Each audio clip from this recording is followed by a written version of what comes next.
Europe. Europe 1. Vincent Hervouette, donc pour la première fois après 5 années consécutives de baisse, les ventes d'armes dans le monde sont reparties à la hausse. Oui, le CIPRI, l'Institut international de recherche sur la paix de Stockholm, a passé en revue les 100 premières entreprises du monde de l'armement et leur chiffre d'affaires montre un retournement de tendance. Les ventes augmentent, 375 milliards de dollars en 2016. Alors qui achète? Bien, surtout les pays arabes qui ont peur de l'Iran, et puis les Asiatiques qui ont peur de la Chine. Qui vend? Je ne sais pas s'il faut pousser un cocorico, mais la France est sur le podium des exportations à la 3e place.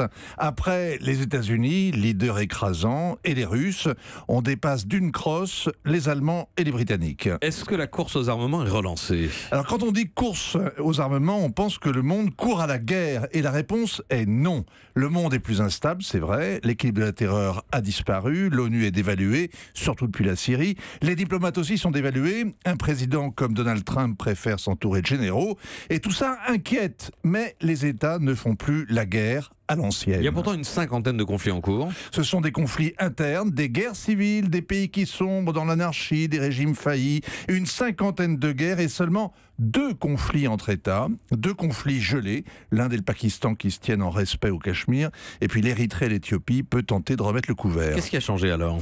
Avec l'info continue, la violence déboule en permanence dans le salon, la moquette est trempée du sang des Syriens, des Rohingyas, des gens qui nous ressemblent, fauchés par le terrorisme, d'Africains dont on ne sait même pas quelle langue ils parlent et pourquoi on les tue, sans compter les Palestiniens qui ont droit à un traitement à part, chaque mort est décomptée, c'est à peine si on ignore l'âge et le nom du disparu. Et cette émotion ressassée, le sentiment d'impuissance qui en découle, a des implications politiques bien sûr, mais c'est l'arbre qui cache la forêt. Pourquoi Vincent? La menace est partout, la guerre des marchands de canons nulle part. Prenez le 11 septembre, il a frappé le monde entier en faisant 3000 morts. C'est un acte de guerre sans armes de guerre. Et il masque la réalité.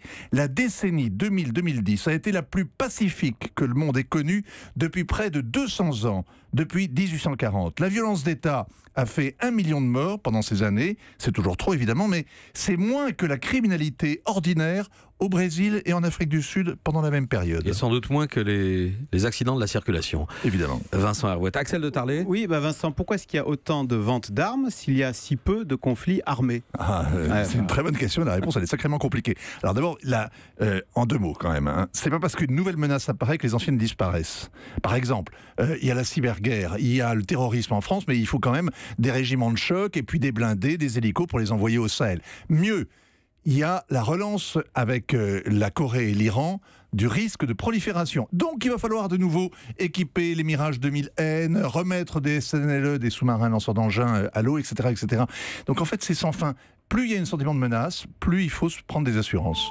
Europe 1.